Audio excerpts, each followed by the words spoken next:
Good morning. Welcome. Good morning. I'm Sean Ade. I'm the director of the Institute for Public Diplomacy and Global Communication here at George Washington University. And we have an incredible day for you here. We have a little bit of a time warp.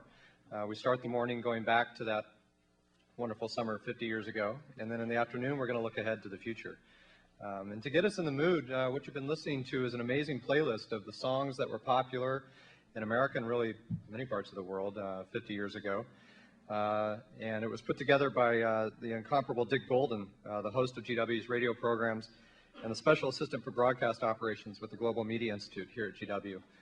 And the Global Media Institute, Mike Friedman, its director, Heather Date, Sandra Perez, and others have been instrumental in helping us put this event together, and we're quite indebted to them. Listening to the music reminds me that one of the few things that Nixon and Khrushchev agreed on was their mutual hatred of jazz music. I hesitate to guess what they would do with Kooky Kooky Lend Me Your Comb, which I think will be on during the break.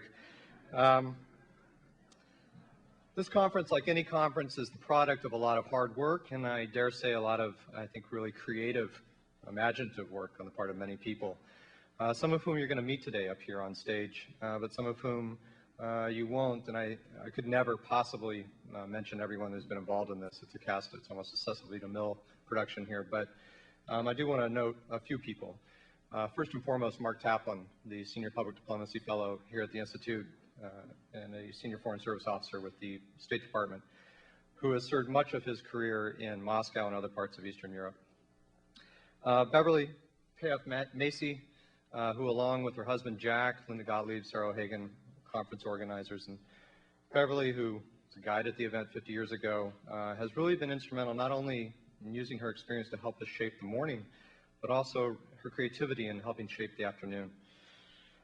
The people at the School of Media and Public Affairs, where I am principally housed, here up on the 4th floor, especially Professor Kim Gross, the Associate Director, Maria George, and a cast of thousands who helped pitch in on this. I mentioned Heather Date. There's also a number of other people who've helped produce the day, get media out, get audience, make sure you have the right seats, etc. Kat Bug and Katie O'Donnell and many others. And the folks here at Jack Morton Auditorium where you're sitting, who make sure the lights go up when they're supposed to and go off when they're supposed to, and as we all know, that's a lot more complicated than it sounds. And finally, you can't do something like this with a lot of very generous financial, logistical, and other support. And this is no exception, and that starts with GW and specifically the Columbian College of Arts and Sciences and the Elliott School of International Affairs. But we've also had very generous funding and other support from the Carnegie Corporation, the Blavatnik Family Foundation, the Kennan Institute, and last but certainly not least, the Walter Roberts Endowment, which brings me to our first speaker. It's my distinct pleasure to introduce Walter Roberts to you today. He'll be speaking in just a moment, but there's no way I could give an introduction that would be worthy of Walter, but I'm going to give it a shot.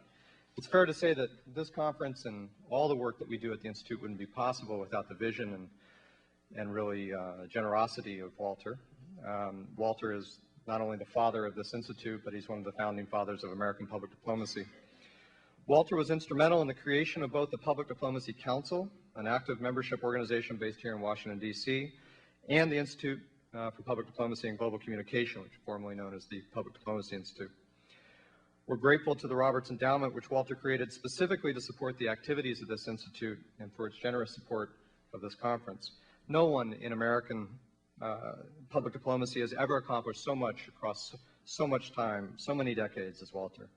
He spent nearly 70 years helping America do a better job of communicating with the rest of the world. In fact, Walter's career began in 1942, before the term public diplomacy really meant anything, before the words Voice of America were ever heard on the airwaves. Fresh out of law school, Walter spent the Second World War helping counter Nazi propaganda. In the immediate post-war period, he helped turn VOA into a leading international broadcaster.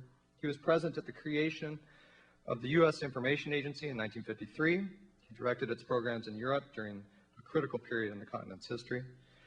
He eventually held what was then USIA's top career position, Associate Director, for 4 years prior to his retirement from federal service.